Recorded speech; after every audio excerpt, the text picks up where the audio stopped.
तुम्ही सुद्धा कुरकुरीत आणि भरपूर पौष्टिक असा डोसा खाल्ला आहे का?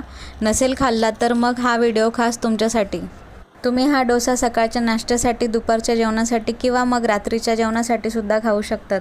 रेसिपी खूप सोपी आहे आणि त्यातल्या त्यात हा डोसा लहान मुलंसुद्धा आवडीने खातात. तर हा व्हिडिओ शेवटपर्यंत पूर्ण बघा. चला तर मग रेसिपीला सुरुवात करूया. इथे 1 वाटी मी अख्खे मूग घेतले आहे. त्यानंतर अर्धी वाटी मी उडदाची डाळ घेतली आहे. उडदाची डाळ घरात नसेल तर तुम्ही स्किप करू शकतात. आणि त्यानंतर मी इथे 2 वाटी रेशनचे तांदूळ घेतले आहे. रेशनच्या तांदळामुळे डोसे छान होतात आणि कुरकुरीत देखील होतात. तुमच्याकडे रेशनचे तांदूळ नसतील तर तुम्ही घरात जो काही तांदूळ असेल तुमच्या तो घेऊ शकतात. आता हे 3 ते 4 पाण्याने मी स्वच्छ धुवून घेणार आहे. आणि त्यानंतर आता त्यात मी 1.5 ग्लास पाणी टाकून हे 6 ते 7 तासासाठी रात्रभर ठेवणार आहे. आता दुसऱ्या दिवशी सकाळी मी हे उघडून बघितले तर आपले मूग आणि तांदूळ छान भिजून झाले होते. तुम्ही बघू शकता.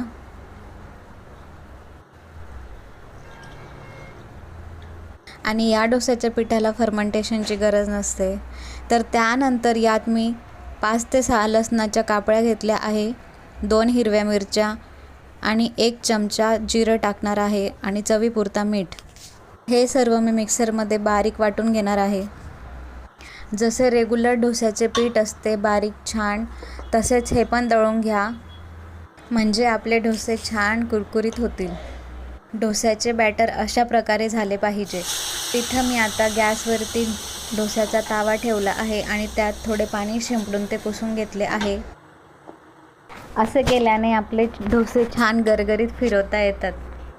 कोणाकोणाला जाडसर, मऊ, लुसलुशीत असे डोसे खायला खूप आवडतात, पण मला तर कुरकुरीत डोसा आवडतो. तोंडात टाकताना जो कुरुम कुरुम आवाज येतो ना, तो तर एकदम भारी. तुम्ही बघू शकता इथे माझा डोसा बनवून झाला आहे. आता त्यावर मी थोडंसं तेल टाकणार आहे. तेल टाकायचं नसेल तर तुम्ही बटर किंवा तूपसुद्धा वापरू शकतात. हा डोसा तुम्ही बटाट्याची भाजी किंवा नारळाची सुकी चटणी किंवा मग घरात दही असेल तर दह्यासोबतसुद्धा खाऊ शकतात. लहान मुलं तर सॉस लावूनच खातात.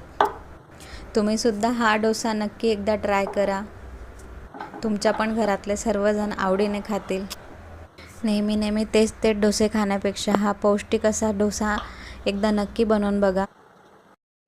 रेसिपी आवडली असेल तर व्हिडिओला लाईक करा आणि चॅनलला सबस्क्राईब करा.